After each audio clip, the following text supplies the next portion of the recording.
আমরা এখানে চাদর তৈরি করতেছি। আমার স্বামী করেছে 6 বছর বয়স থেকে, আর আমি বিয়ে হয়ে আসার পর থেকে এটা করেছি। 80 টাকা 70 টাকা পিসের লাভ আমাদের থাকে।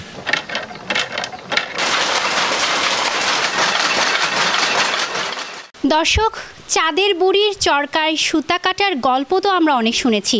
আজ এসেছি বগুড়ার এই শাওইল গ্রামে, যেখানে চরকা কাটছে হাজার হাজার নারী। আজ তাদের গল্প শুনবো, জানবো তাদের কথা। কেননা এই গ্রামের প্রতিটি বাড়িতে চরকার ঠক ঠক শব্দে জানান দিচ্ছে শীতের আগমনী বার্তা। কেউ চরকা কাটছেন, কেউ সুতায় রং করছেন, কেউ বা বুনছেন শীতের পোশাক। আর চারদিক থেকে ভেসে আসছে ছন্দময় খটখট শব্দ। এটি শুধু একটি বাড়ির নয়, বরং পুরো গ্রামের চিত্র এটি। গ্রামে ঢুকতেই একটি বাড়িতে দেখা গেল গৃহিণী চরকায় সুতা কাটছেন, আর সেই সাথে বুনছেন বাহারি রকম কম্বল। না, টাঙ্গাইল নয়, বরং এটি বগুড়ার শাওইল গ্রামের চিত্র। বংশ পরম্পরায় পরিবারের প্রত্যেকেই শিখেছেন এই বুনন শিল্প। তাঁতের খটখট শব্দে আর সুতার বুননে মিশে আছে এই গ্রামের হাজারো মানুষের স্বপ্ন। শাওইল গ্রামে বংশ পরম্পরাকে ধরে রাখতে কেউ কেউ প্রযুক্তির দাপটকেও হার মানিয়েছেন। নিজের শৈল্পিক হাতে মধ্যযুগীয় যন্ত্রেই সুতায় বুনছেন তাঁতের সামগ্রী। গ্রাম ঘুরে দেখা যায় প্রায় প্রতিটি বাড়িতেই রয়েছে চরকি ও তাঁতকল। চরকার সঙ্গে এই গ্রামের মানুষের ভাগ্যের চাকাও যেন ঘুরছে। এই জায়গা থেকে ববিনটা নিয়ে যে ওই জায়গা মানে হালকাভাবে জড়া নিতে হয়, ফুল ভরাতে হয়। ভরানোর পর ওই যেটা নিয়ে এসে এই জায়গাতে আপনি সেট করে তুলতে হয়। সেট করে ওঠানোর পরে ওইটা ওই জায়গায় নিয়ে যায়, এটার সাথে জু করতে হয়। যখন ফুল জু হয়ে যায় তখন আমরা এটার সাথে লাগাইয়া দিই, দিয়া এটা এরকমভাবে মানে ঘুরাতে হয়, 7টা পাক করাতে হয়। হয়ে গেলে মানে সুতার আবার একটা একটা করে জোড়ানোর পর ওই জায়গায় আমাদের লরদ বলে একটা জিনিস আসে, ওইটা নিয়ে আসে মনে করেন এটার সাথে পাক দিতে হয়। এই জায়গার থেকে আস্তে আস্তে আমাদের ওই জায়গায় সব সুতা উঠে যায়, তখন এটা ফাঁকা হয়ে যায়। ওইটা আমাদের ওই জায়গায় নিয়ে যেতে হয়। ওই জায়গায় নিয়ে যাওয়ার পর একটা করে সুতা, এই জায়গার এক সুতা, আর আমাদের মেশিনে তো একটা করে সুতা থাকে, এই জায়গার থেকে একটা, ওই জায়গাতে একটা থেকে নিয়ে মানে গিরা দিতে হয়। দেওয়ার পরে তারপর আমরা আবার শুরু করতে পারি কম্বল মানে বুনানোর কাজটা। আমার স্বামী করেছে 6 বছর বয়স থেকে, আর আমি বিয়ে হয়ে আসার পর থেকে এটা করেছি। একটা কম্বল তৈরি করতে আপনাদের মনে করেন যে আমরা যে টানাটা ওখানে ইয়াদ করে নেই, এগুলো প্রায় ধরবে গেলে প্রায় 1.5 ঘন্টার মতো সময় লাগে একটা পিসে। এর পরের বাড়িতে দেখা মেলে নানা রঙের গামছা বুনন। ইনকা 4 পিস বুনালে 100, তারা 600 700 করে বুনাই, কিন্তু বাচ্চা লিয়া হয় না। আমাকে আর্থিক অবস্থায় আমরা ওই প্যারা উঠতে পারছি না। না ছাড়া 2টা 3টা মেশিন চালালে, পরিশ্রম করলে অনেক সংসারে উন্নতি হবে, বুঝা পারলেন। সরকার দিলে তো ভালোই হয়, অনুদান যদি দেয়। ঠিক তার পাশের বাড়িতেই দেখা গেল স্বামী স্ত্রী একসাথে মিলে সুতায় রং করছেন, বুনছেন শীতের পোশাক।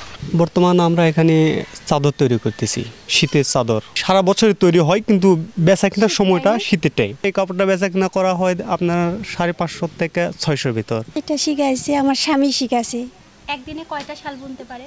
একদিনে 14টা 15টা। সারাক্ষণই হয়তো পাক করেছি, ভাত পাক করার সময় দিয়ে উঠেছি, আবার হয়তো কাজকাম ঝাড় ঝাঁটা অনেক কিছুই দিতে হয়।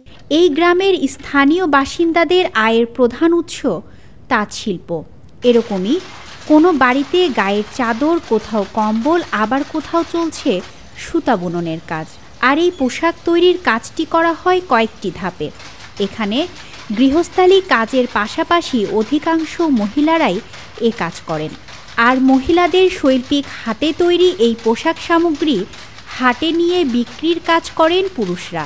কথা হয় আজিজুল হাকিম নামের এক তাঁতির সাথে, যিনি এ কাজ শিখেছেন তার বাবার থেকে, আর তার থেকে শিখেছে তার স্ত্রী ও পরিবারের অন্যান্য সদস্য। আমরা তো জন্মগত আমরা তাঁতি, আমার আব্বারাও মানে এই ব্যবসা করেছে, আমরাও করতেছি। আগে আমাদের কাজ ছিল হাতে, কিন্তু এখন বর্তমানে এগুলো মেশিন আমি এই পর্যন্ত এখানে এসে দাঁড়াচ্ছি। আর্থিক অবস্থা খারাপ দেখে আমগঞ্জি এই তাঁত বৃদ্ধি করা যাচ্ছে না। চায়না থেকে আমগঞ্জি একবার ভেজেটও করা গেছে, আমার আছে লাইসেন্স টাইসেন্স আছে। দেখা যাক যদি সরকার থেকে যদি কোনো অনুদান বা কোনো ভালো কিছু পাওয়া যায়। সারা বছরই চলে তাদের এই কাজ। তবে এসব পণ্যের চাহিদা বেশি থাকে অগ্রহায়ণ, পৌষ ও মাঘ মাসে। এইসব তাঁতিদের স্বপ্নমাখা রং ও অঙ্কনে বোনা দেশীয় এসব সামগ্রী ক্রমশ বদলে যাওয়া বাঙালির ফ্যাশন চেতনায় এখনও দেশের ঐতিহ্যকে ধারণ করে রেখেছে। তাদের এসব বুনন কারুকার্যে আধুনিকতার সাথে ঐতিহ্যের ছোঁয়া মিশে আছে। অন্য আরেক বাড়িতে চলছিল মহিলাদের চাদর বুনন ও রং বেরঙের কারুকার্য। এটা দিয়ে আমাদের সংসার চলে। কাপড় বুনালে মনে করেন বাজারে বিক্রি করা হয়, যেখান থেকে ওই পুঁজি রাখা যে লাভ হয়, লাভটা আমাদের খাওয়া হয়, খাওয়ার সংসারে বাচ্চা কাচ্চা আছে তাদের লেখাপড়া দেওয়া হয়।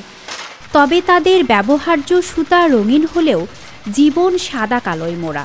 তারা একটি কম্বল সর্বোচ্চ 300 থেকে 350 ও প্রতিটি গামছা 110 থেকে 120 টাকা পর্যন্ত বিক্রি করে থাকেন। এমাগুলা 250 টাকা বিক্রি হয়, 280 টাকা, 300 টাকা, 350 টাকা, এরকম বিভিন্ন ধরনের মাল আছে।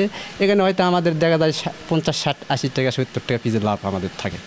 তারা জানান নেই তাদের পর্যাপ্ত আর্থিক সহযোগিতা। স্বল্প পুঁজি এখন বাদ সাধছে তাদের বড় স্বপ্নের।